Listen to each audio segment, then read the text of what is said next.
and welcome to the 2019 Trans Am Championship presented by Pirelli, which this week comes from Road Atlanta. The feature race of the weekend, led by this man, Rafa Matos, and of course, TA2. Matos leading the championship after the first round at Sebring. He now has 35 points to Mark Miller's 28, Scott Lagasse Jr. on 25, and Doug Peterson and Tony Buffamonte both on 23. Now, Trans Am always looking to the future, and here it is. 15-year-old from Franklin, Wisconsin, Sam Mayer, making his debut. Yeah, this is my first TA2 race, so I'm just trying to get my feet wet. You just got to be keeping your nose clean and get to the end of the race and hopefully have a good finish.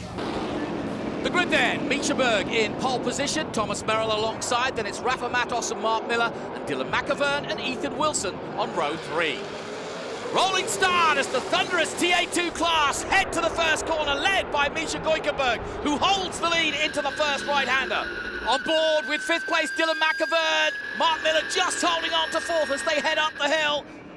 But it's Goikerberg, Matos and Miller, that's the top 3. And you can see how close they are. Misha Goikerberg under big pressure now from Rafa Matos.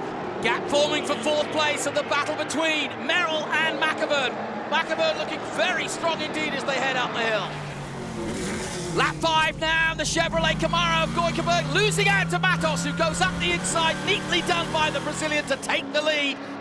Meanwhile, in 3rd place, Mark Miller looking very strong and catching Misha Goikerberg as they head up the hill one more time. Using all the power in a straight line of the prefix Stevens Miller Racing Dodge Challenger. And look at him go down the back straight. The number 40 using all the prefix power to get ahead of Goikerberg. And through goes Miller into 2nd place. So it's Matos, Miller and Goikerberg.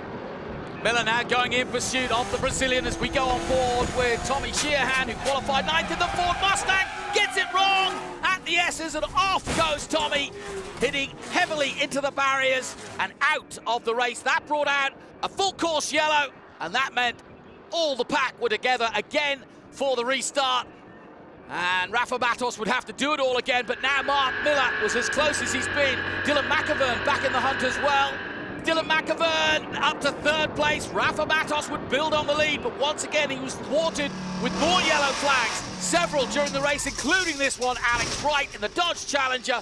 Another heavy hit into the barriers, but finally, Matos taking the checkered flag as he'd done a year before. Mark Miller following him home in 2nd place. Dylan McAvern taking 3rd. Wilson 4th, Gibbs 5th, and Peterson wins the Masters. Our back-to-back wins. We won here last year. Just an amazing time to win again. This place is fantastic. I really enjoy driving around this place.